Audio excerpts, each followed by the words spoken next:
How effective are you at listening? Really listening to connect with, support, and understand the other person. For all of us, it's a challenge. So let's discuss 5 tips to sharpen your listening skills.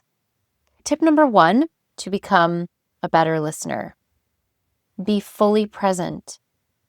Listening isn't just about not talking, it's about really tuning in.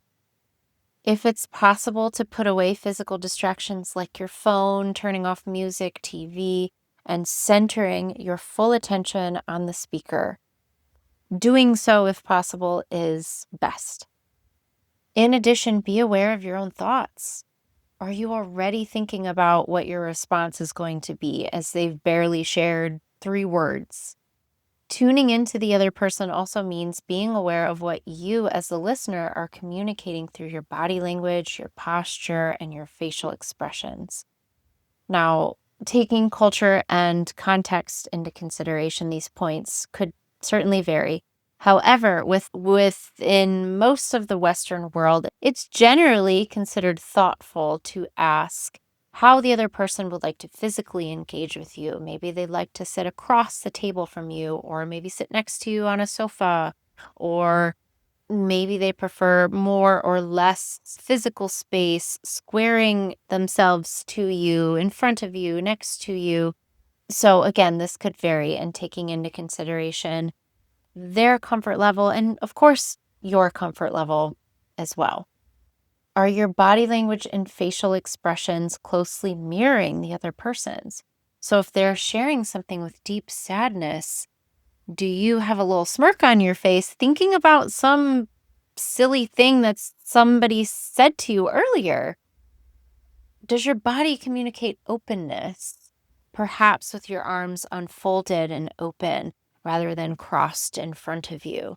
Maybe you lean in a little bit to show that you're fully present and really listening. You want to capture every word, every gesture, every facial expression, every tone of voice or intonation shift in the person, rather than leaning back with this kind of aloof sense of carelessness.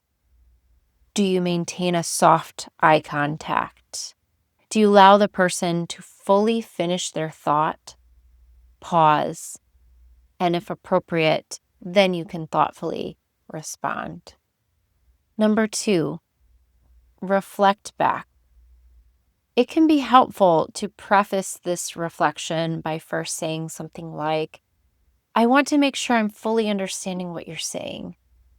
This way, the speaker is aware that your intention is to understand their message with clarity rather than to minimize what they're saying down into a sentence or two of your reflection. So, as a whole, saying something like, I want to make sure that I'm fully understanding what you're saying. So, first, this thing happened, then this other thing happened, and it felt really overwhelming for you, which made it really difficult for you to decide what to do in that moment. Am I understanding that right? And in reflecting back in some way like this, you're showing the speaker that you really care about what they're saying. You care so much that you're seeking to truly understand their message.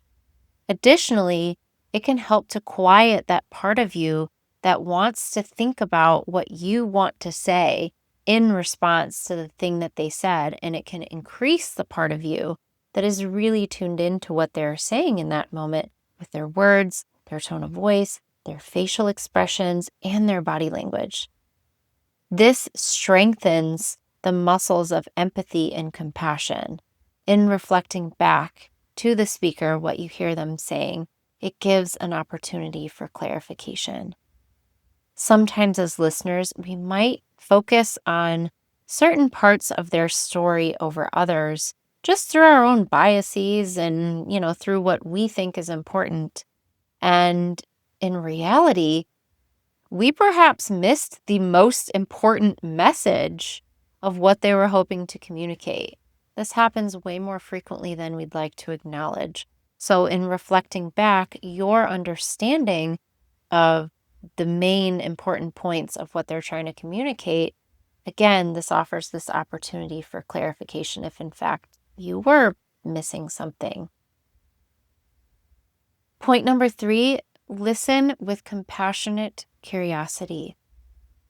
The words the speaker chooses are just a small part of the message they're delivering.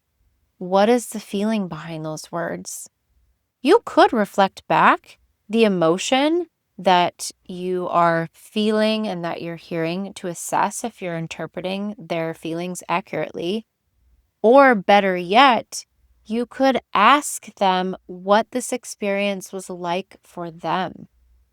Asking them in particular what the experience was like for them opens the door for them to describe it in a way that resonates with them. Lots of people have difficulty putting feelings into words, so they may choose a different route, such as describing what was happening in their body in that moment, maybe saying something like, yeah, I felt super hot, and then I started trembling, and then I noticed I was sweating. Or maybe they describe a swirling of thoughts or some other way to share what that experience was like for them. I think we often hear this phrase of how did that make you feel, or this stereotype, this idea that people get that therapists, ask this question all the time, and maybe some do. Why I find this question very limiting is it can often put people on the spot in that moment to force their experience into feeling words rather than the freedom for them to choose what really stood out for them. And again, like we previously mentioned, it's really challenging for most people to put their feelings into words, especially if they're put on the spot in that moment like that. So, in asking the speaker what this event was like for them, what was this like for you? What happened? How did this impact you? This deepens your understanding of what this was really like for that person and offers the speaker a greater level of compassion and understanding for the full range of their experience that is uniquely theirs. Number 4, validation. Validation is an opportunity to take the logistics of what they shared and combine it with the previous point of what their experience was like for them. And now for you as a listener to communicate this compassion. Something like, so valid your body was trembling like that when that thing happened to you. Or, yeah, it really makes sense why you were furious in that moment. There's always an opportunity to validate another person's emotional experience, regardless of whether it makes sense to you as a listener or not. Our job as a listener is not to force our own bias logic onto their emotional experience. Our job is to hold compassion for this person in this moment, regardless of whether it makes sense to us or not. Validation of someone's experience is not the same as approving of their behavior, often really challenging for parents and even romantic partners. For example, if your teenager rolls their eyes at you and then insults you while they storm off, there is room, perhaps later, but there is room to validate their feelings about maybe you said no to their request. And you can validate this experience for them while at some point, probably a little bit later in the conversation, but at some point then exploring other ways to express that disappointment that fits into your family's values and behavioral expectations. And lastly, number 5, support over solutions. It's really common, especially in a very logic-based culture, very action-based, solution-focused, running away from process and just being. It's very common to want to jump in and offer solutions or advice, or even bombarding the speaker with things like, hey, have you tried this? Did you do that? Did you think about this? What about this thing? We all want to feel heard and understood first and foremost. And if offering support and steering away from solutions is especially challenging for you, it could be a helpful reminder for yourself if you ask the speaker, are you hoping to brainstorm some possible solutions together? Or are you needing to just be heard right now? Posing this question while, number one, gaining clarity of what the speaker is really truly needing in this moment, number two, can also serve as a gentle reminder to yourself to pause the problem solving. Unless the speaker asks you for help with that, which of course is possible. They may say something like, yeah, I'm feeling really stuck. What do you think? Or what would you do? Or I did try XYZ thing and I'm all out of ideas. Do you have any? Which in that case, go for it if that's appropriate. Most people really want to feel like they can figure out the solution to their problem. Additionally, not everything is a problem that needs to be fixed or solved, especially somebody's feelings. If the speaker is feeling disappointed, sad, irritated, their feelings don't need to be fixed or viewed as problematic. A good example of this is grief, loss. If the speaker is sharing a particular emotional response, maybe their pet died, and they're feeling really upset, really sad about it. Of course, there's no concrete solution to this. There is nothing in our humanly experience we can do to bring their pet back. And your job isn't to make their sadness go away. Your job is to see them, to hear them, to be present with them. And that is often very challenging for most of us.